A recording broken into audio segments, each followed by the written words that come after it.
कोल्हापूरसह कागलच्या पर्यटन विकासाला चालना देणाऱ्या कासव धबधबा प्रकल्पाचं उद्घाटन रविवारी राज्याचे मुख्यमंत्री देवेंद्र फडणवीस यांच्या हस्ते करण्यात आलं।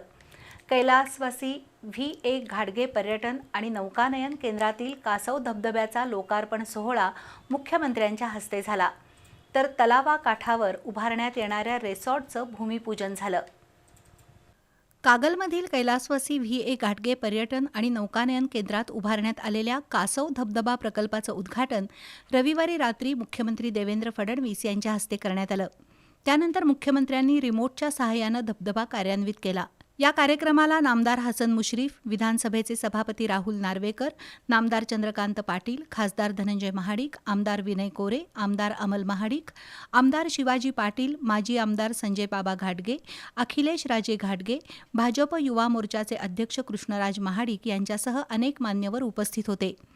यावेळी मुख्यमंत्री फडणवीस यांनी इलेक्ट्रिक कारमधून पाझर तलाव परिसरातील सुशोभीकरणाची पाहणी केली। त्यानंतर तलावाच्या विकास कामाची चित्रफीत प्रसारित झाली।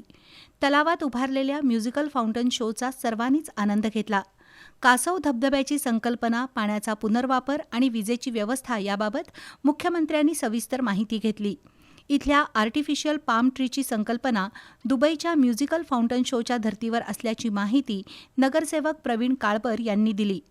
दरम्यान कागल नगरपालिकेच्या वतीनं नगराध्यक्षा सविता माने, उपनगराध्यक्ष जयवंत रावण, दीपक मगर, मुख्याधिकारी अजय पाटणकर यांच्या हस्ते सर्व मान्यवरांचा सत्कार करण्यात आला। या कार्यक्रमाला जिल्हा बँकेचे संचालक भैया माने, माजी नगराध्यक्ष प्रकाश गाडेकर, MP पाटील, जिल्हाधिकारी अमोल येडगे, जिल्हा पोलीस अधीक्षक योगेश कुमार, प्रांताधिकारी प्रसाद चौगुले, तहसीलदार अमरदीप वाकडे यांच्यासह अधिकारी, पदाधिकारी आणि कार्यकर्ते उपस्थित होते। या कासव धबधब्यामुळे कागलच्या पर्यटन लौकिकात भर पडली आहे।